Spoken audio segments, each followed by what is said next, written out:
1 अप्रैल हम्म 2027 से बढ़ी हुई हम्म पेमेंट सैलरी के रूप में और पेंशन के रूप में लोगों को हम्म मिलना शुरू हो जाए। तो पहला पे लेवल है, उसकी बेसिक सैलरी 70,000 के आसपास होनी ही चाहिए। कमीशन के रिप्रेजेंटेशन में 3.83 को समर्थन दिया है। हेलो फ्रेंड, कैसे हैं आप सब लोग। आई होप आप सब कुछ बढ़िया। मैं KR सैनी KR का स्वागत करता हूं। दोस्तों, करोड़ों केंद्रीय कर्मचारी और पेंशनर से 8वें वेतन आयोग का बेसब्री से इंतजार कर रहे हैं। 1 जनवरी 2026 से आपका 8CPC लागू होना था, लेकिन अभी तक जो है ये लागू नहीं हो पाया है। साथ ही दोस्तों, यहाँ पे एक लंबे समय से 8वें वेतन आयोग को लेकर कोई खास अपडेट निकल के नहीं आ रहा था, लेकिन रिसेंटली हाल ही में एक नोटिस जारी किया जाता है 8वें वेतन आयोग की तरफ से, और एक तरीके से बड़ी अपडेट आप इसको कह सकते हैं। इस नोटिस के अंदर क्या कुछ लिखा हुआ है, इस नोटिस के क्या कुछ मायने हैं, मंजीत सिंह पटेल जी का, जो कि हाल ही में एक इंटरव्यू के दौरान उन्होंने सारी कुछ डिटेल से बातचीत की है, और इनके अकॉर्डिंग बढ़ी हुई जो सैलरी है केंद्रीय कर्मचारी और पेंशनर्स को, उनको अप्रैल 2027 से मिलने लग जाएगी। साथ ही अगस्त में जो यहाँ पे बड़ी खुशखबरी आपको मिल सकती है। क्या ये खुशखबरी है, उसके रिगार्डिंग बात करेंगे।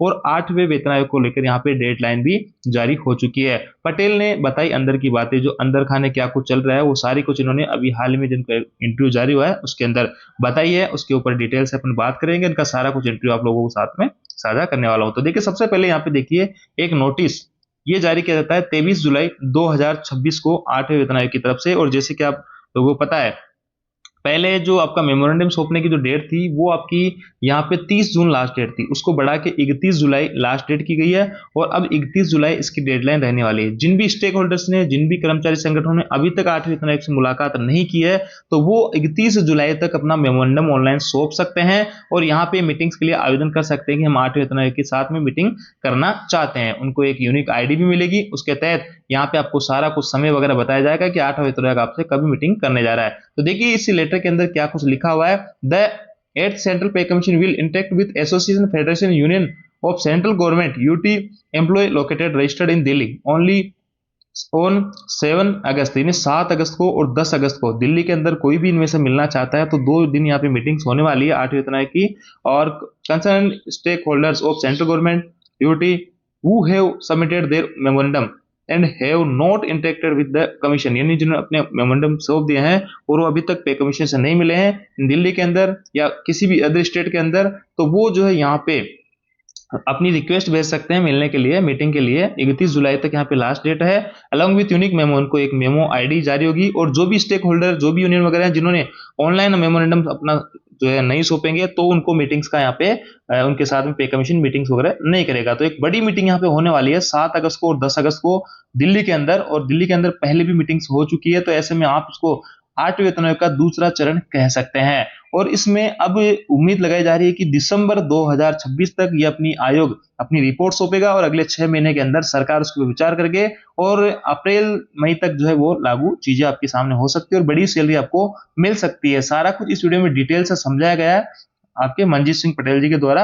और देखिए, यहाँ पे थोड़ा सा देख लेते हैं कि पे कमीशन जो आपका 1947 से लागू होता है। मिनिमम सैलरी सिंस फर्स्ट पे कमीशन के अंदर 55 रुपए मिनिमम सैलरी थी। सेकंड पे कमीशन 80 हो गई। थर्ड पे कमीशन में 80 से 196, फोर्थ में 750, फिफ्थ में 2250, सिक्स में 7000 और सेवंथ में जो कि अभी 18,000 रुपए। और अगली जो है 7वें वेतन आयोग के अंदर डिपेंड करेगा कि कितना आपको फिटमेंट फैक्टर यहाँ पे मिलने वाला है। तो देखिए, यहाँ पे एक प्रोजेक्टेड फिटमेंट फैक्टर की अगर बात करें, जैसे कि लेवल 1 का वर्तमान में यह बेसिक है, और अभी जो है आपका न्यूनतम बेसिक, अगर फिटमेंट फैक्टर 2 मिलता है तो 36,000 आपकी बेसिक हो जाएगी। और अगर ये 2.5 मिलता है तो 45,000 हो जाएगी। और अगर 3 फिटमेंट फैक्टर मिलता है तो 54,000 आपकी न्यूनतम बेसिक हो जाएगी। न्यूनतम बेसिक उतनी अधिक होगी, जितना अधिक फिटमेंट फैक्टर होगा उतना ही आपको जो है न्यूनतम बेसिक यहाँ पे बढ़ने वाली है। 3.83 की यहाँ पे डिमांड की जा रही है पुरजोर तरीके से। और अगर फैमिली पेंशन को 3 से 5 कर दिया जाता है, तो फिर कहीं ना कहीं आंकड़ा जो आपका 2.5 से 3 से ऊपर जाता नजर आ रहा है। पिछले पे कमीशन में 2.57 था, और इस बार उम्मीद की जा रही है, पुरजोर तरीके से मांग की जा रही है, इस आंकड़े से ज्यादा यहाँ पे जो है फिटमेंट फैक्टर होना ही चाहिए। तो जितना अच्छा फिटमेंट फैक्टर होगा उतना अधिक आपको यहाँ पे बेसिक में फायदा मिलेगा। सारे कुछ भत्ते आपको बड़े में मिलेंगे। चलिए दोस्तों, मंजीत सिंह पटेल जी का मैं आपको वीडियो दिखाता हूँ, इंटरव्यू, जिनमें बहुत सारी जानकारी आपको वीडियो में क्लियर होने वाली है। मंजीत सर, सबसे पहले तो यहाँ पर एक डेडलाइन दी गई है 31 जुलाई की, जहाँ पर एक फॉर्म के साथ अपना मेमो ID देना है। और जो डेट यहाँ पर दी गई है जहाँ पर मीटिंग होनी, कमीशन की तरफ से जो मीटिंग बुलाई गई है 7 और 10 अगस्त को दिल्ली में होनी है। यूनियन ऑफ फेडरेशन से जो है वो कमीशन मिलने वाला है। अब आप इसे कैसे समझ रहे हैं, और आगे का अ, अगर हम मोड ऑफ एक्शन कहना चाहें तो आप क्या देख रहे हैं? उर्वशी जी, देखिए, जो 8वां सेंट्रल पे कमीशन है वो आप देख रहे हैं कि 15 अप्रैल से लगातार कर्मचारी संगठनों के साथ अपनी मीटिंग्स कर रहा है, बैठकें कर रहा है और उनसे उनके सुझाव ले हुँ, रहा है।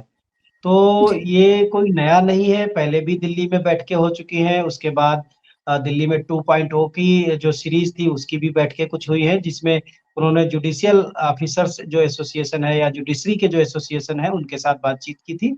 अभी ये दिल्ली 3.0 कह सकते हैं आप इसको, तीसरा राउंड है दिल्ली में, जो 7 हुँ, और 10 अगस्त को 2 दिन के लिए शेड्यूल्ड किया गया है। तो पे कमीशन अभी तक बहुत सारी जगहों पर अपनी बैठकें कर चुका है। आप जानते हैं देहरादून में किया है, जम्मू-कश्मीर में लेह लद्दाख में किया है, कोलकाता में कर हुँ, चुका है और उधर तेलंगाना में भी कर चुका है, हैदराबाद और बैंगलोर में कर चुका है। तो ऐसे करके हुँ, लखनऊ में भी बैठकें उसकी हो चुकी हैं। तो हुँ, लगभग-लगभग पे कमीशन भारत के जो प्रमुख शहर हैं, उनमें अपनी हुँ, बैठकें कर चुका है। 2, 4, 6 जो शहर बाकी हैं, मुझे लगता है कि पे कमीशन उनमें आने वाले समय में बैठकें करेगा। अभी फ़िलहाल जो ये तीसरा राउंड जो उनका बैठकों का शुरू हो रहा है, ये दिल्ली में होगा 7 और 10 अगस्त को। तो हम इसे बड़ा हुँ। पॉज़िटिव नज़रिए से देख रहे हैं, क्योंकि अभी पीछे क्या हुआ कि 10-12 दिन से पे कमीशन की कोई अपडेट नहीं थी। तो कर्मचारियों जी। को थोड़ी चिंता होने लगी थी। चूँकि आपने जी। फिटमेंट फैक्टर की बात भी की है, तो इन सवालों पर आपकी प्रतिक्रिया भी मैं जानना चाहूँगी। फिटमेंट फैक्टर की बात करी है, तो उसी पर राहिल जी का जानना है सवाल कि what will be the fitment factor? पहले भी हमारी सर इस पे बातचीत हुई थी और जो यूनियन जी। की तरफ से सुझाया गया है एंड जो डिमांड है यूनियन की, वो 3.83 पर है। आपकी प्रतिक्रिया क्या रहेगी सर इस सवाल पर? उर्वशी जी 3.83 भी नहीं, कुछ संगठनों ने, बड़े संगठनों ने, बीपीएमएस ने, भारतीय प्रतिरक्षा मजदूर संगठन ने मेरे ख्याल से 4 तो देखिए, हुँ, जितने संगठन हैं, बहुत सारे संगठनों की डिमांड कुछ भी हो सकती है, अलग-अलग हो सकती है। हमने अपने पे कमीशन के रिप्रेजेंटेशन में 3.83 को समर्थन दिया है और ये कहा है कि जो हुँ, जेसीएम ने माँग लिया फिटमेंट फैक्टर, हम उस पर कायम हैं। हमारी फिटमेंट फैक्टर के हुँ, मामले में अलग से कोई डिमांड नहीं है। हुँ, लेकिन ठीक है। सरकार क्या देती है, इसके ये तो सरकार ही बताएगी वो क्या देने वाली है। ये हम नहीं बता सकते, ये काम तो सरकार का है बताने का। अच्छा, ठीक है। इसके अलावा प्रमा जी का सवाल है इन ये कह रही हैं कि पेंशन पर क्या अपडेट है सर और 8th पे कमीशन बढ़ा हुआ सैलरी कब तक जो है वो खाते में आ सकता है? आप चूँकि आप कई सारे जी। एम्प्लॉइज़ से मिलते भी हैं, मीटिंग्स भी करते हैं सर, तो ये एक बहुत ही कॉमन सा क्वेश्चन है सर कि मीटिंग्स हो रही हैं लगातार, अपडेट्स तो आ रही है लेकिन कोई भी एक फाइनल आउटपुट निकल कर के नहीं आ रहा है। आपको देखिए क्या लग रहा है हमें कि इसके हमें बाद कोई फाइनल जी, उर्वशी जी हमें अभी भी भरोसा है कि 1 अप्रैल हुँ, 2027 से बढ़ी हुई हुँ, पेमेंट सैलरी के रूप में और पेंशन के रूप में लोगों को हुँ। मिलना शुरू हो जाएगा। हमें अभी भी भरोसा है।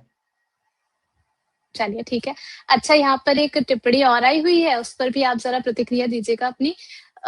ये कह रहे हैं कि मार्केट रेट और गवर्नमेंट के जो रेट्स हैं वो लगातार आसमान और ज़मीन और आसमान के फ़र्क में चल रहे हैं और इससे क्या होगा कि जो गवर्नमेंट के जो कर्मचारी हैं वो लगातार गरीब से गरीब हो गए हैं और कह रहे हैं कि मैं लेवल 1 का एम्प्लॉयी हूँ, परिवार का खर्चा उठाना नामुमकिन होता जा रहा है।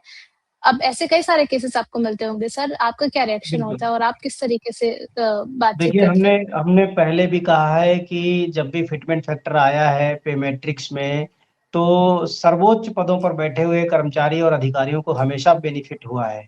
और हमारा जो हुँ, लेवल 1 से लेकर के लेवल 5 तक का कर्मचारी है, उसकी आज भी सैलरी इस लायक नहीं है कि वो अपने बच्चों को अच्छी शिक्षा दे सके, अच्छा लिविंग स्टैंडर्ड अपना सके, उनकी सैलरीज़ अभी भी बहुत कम है।